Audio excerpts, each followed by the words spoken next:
Imagine करो कि आप नॉर्थ कोरिया का सफ़र करने जा रहे हो और पूरा जोश और ख्वाहिश के साथ कि वहाँ के आप कल्चर को एक्सप्लोर करोगे और इस कंट्री के बारे में ज़्यादा से ज़्यादा जान पाओगे। आप चाइना के एयरपोर्ट पर हो जहां आप अपनी कनेक्टिंग फ्लाइट के लिए तैयार हो जो सीधा नॉर्थ कोरिया की कैपिटल प्योंगयांग में जाएगी। आपके सामने एयर कोरिया एयरलाइन का जहाज खड़ा है जो आपको नॉर्थ कोरिया के अंदर लेकर जाएगी। आप अपने प्लेन में बैठने की तैयारी करते हो जहां पर सीढ़ियों पर ही आपको एयर हॉस्टेस दिखेगी जो आपको अपनी सीट पर बिठाएगी और उसी सीट के बगल में एक नॉर्थ कोरिया का वर्कर होगा जो चाइना में काम कर कर घर वापस लौट रहा होता है कई साल बाद। जैसे ही आप उस सीट पर बैठते हो आपकी बेचैनी बहुत ही ज्यादा बढ़ जाती है, आपको घबराहट होने लगती है। अब ऐसा इसीलिए होता है क्योंकि आसपास जैसे ही आप नजर डालते हो आपको कोई और पैसेंजर्स नहीं देखने को मिलता है। तुरंत आप अपना मोबाइल ऑन करते हो और वहां पर आप सर्च करने लगते हो एयर कोरिया एयरलाइन के बारे में, लेकिन उस टाइम आपको कुछ भी नहीं दिखता है। तुरंत आप अपने वीपीएन को ऑन करते हो और आपको पता चलता है कि ये जो एयरलाइन है वो दुनिया की सबसे वर्स्ट, सबसे खतरनाक और सबसे खराब एयरलाइन है। इसका रेटिंग सिर्फ 1 स्टार है। और यहाँ तक कि जब आपको ये पता चलता है कि असल में ये एयरलाइन यूरोप के देशों में ब्लैक लिस्टेड है, आपका रिएक्शन क्या होगा? जाहिर सी बात है आप पूरी तरीके से डर जाओगे। बट स्टिल आपको एयरप्लेन मोड ऑन करना पड़ता है और फोन बंद करना पड़ता है। बट नॉर्थ कोरिया एयरलाइन के पीछे कहानी क्या है जहां पर हर जगह इसको इतनी बुरी और इतनी गंदी रेटिंग दी जाती है? इस फ्लाइट में बैठने के बाद पैसेंजर्स के साथ क्या होता है और आखिर क्यों ये एयरलाइन यूरोपियन देशों में ब्लैक लिस्टेड है? ये चीज़ें आपको मैं आज ही इसी वीडियो में बताने की कोशिश करूंगा, तो आप लोग पूरा एंड तक इस वीडियो को देखना। देखो, अगर आपको नॉर्थ कोरिया में जाना है तो सिर्फ आपके पास एक रास्ता है और वो है कि सबसे पहले आपको चाइना जाना पड़ेगा और चाइना से आपको कोरिया एयरलाइन पकड़ना होगा। ये प्लेन ज़्यादातर पुराने रशियन पैसेंजर्स की तरह होते हैं जो ईस्ट जर्मनी के टाइम ही यूज़ हुआ करते थे। आप जिस प्लेन में ट्रैवल करोगे वो करीब 30 साल पुराना होगा और इस एयरलाइन का टिकट लेना काफ़ी ज़्यादा आसान है। जैसे ही आप चाइना में जाते हो और इसके एरोप्लेन टिकट की बात होती है तो ऑनलाइन जैसे ही आप जाओगे आपको सीधा सीधा एक साइट मिलेगा जिसका नाम होगा एयर कोरिया। और जैसे ही आप उस साइट पे जाओगे एक सिंपल सा डैशबोर्ड आपको देखने को मिलेगा जहाँ पर आपको कितने लोगों के साथ ट्रैवल करना है, कितने टाइम ट्रैवल करना है और यहाँ तक कि कितने लोगों के साथ ट्रैवल करना है। ये सारे फॉर्म फिलअप करने के बाद आपको $220 पेमेंट करना होगा। यहाँ तक कि पेमेंट का जो ऑप्शन है वो भी काफ़ी ज़्यादा इजी है और जैसे ही आप पेमेंट करते हो आपको अपना टिकट मिल जाएगा। देखो, नॉर्थ कोरिया में सिर्फ एक ही एयरलाइन है और वो है एयर कोरिया। दरअसल 24 एरोप्लेन इन एयरलाइन के पास है जिसमें से सिर्फ 18 ही वर्क करती हैं। एयर कोरिया चार्टर्ड फ्लाइट भी ऑफर करता है जो कि सिर्फ पॉलिटिशियन और किम के फैमिली के लिए ही होता है।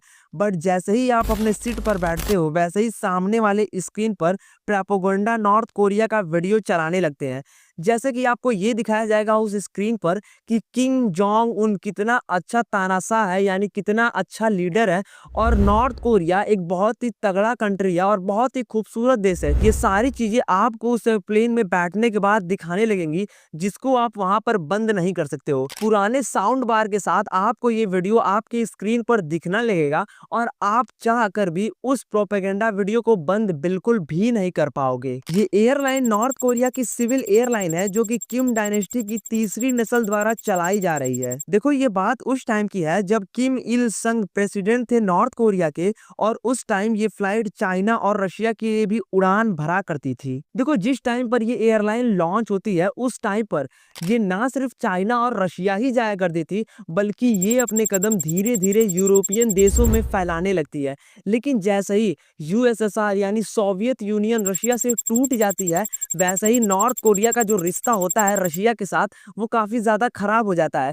इस वजह से जो फ्लाइट शुरुआती में नॉर्थ कोरिया से मॉस्को के लिए जाया करती थी वो वहाँ पर बंद हो जाती है और ये फ्लाइट सिर्फ चाइना तक ही सीमित रह जाती है। लेकिन वहीं दूसरी तरफ जो यूरोप है उसने भी इस एयरलाइन को ब्लैक लिस्टेड कर दिया क्योंकि पिछले 10 सालों में नॉर्थ कोरिया पर बहुत ही ज्यादा सैंक्शंस लगा दिए गए। तब से लेकर आज तक एयर कोरिया में कोई नए फ्लाइट की खरीद नहीं हो पाई। अब ऐसा इसीलिए क्योंकि जैसे ही नॉर्थ कोरिया पर सारे देशों ने सैंक्शंस लगाना स्टार्ट कर दिया, वैसे ही नॉर्थ कोरिया पे बहुत ही ज्यादा दिक्कत होने लगी और वो आज तक कोई भी एरोप्लेन नहीं खरीद सके हैं। यानी ऐसा कहा जाए आज के टाइम पर एयर कोरिया जो कि एयरलाइन है नॉर्थ कोरिया की, जितने भी फ्लाइट वहां पर फ्लाई होते हैं वो सारे के सारे 30 साल पुराने हैं। यानी आप सोच सकते हो ये कितना ज्यादा रिस्की है उस एरोप्लेन में ट्रैवल करना। देखो, अब आप उस स्क्रीन पर लगे वीडियो को देखकर ऐसा लगेगा कि नॉर्थ कोरिया जबरदस्त कंट्री है, पर तभी एक एयर होस्टेस आपके लिए पानी का बॉटल फ्री में लेकर आएगी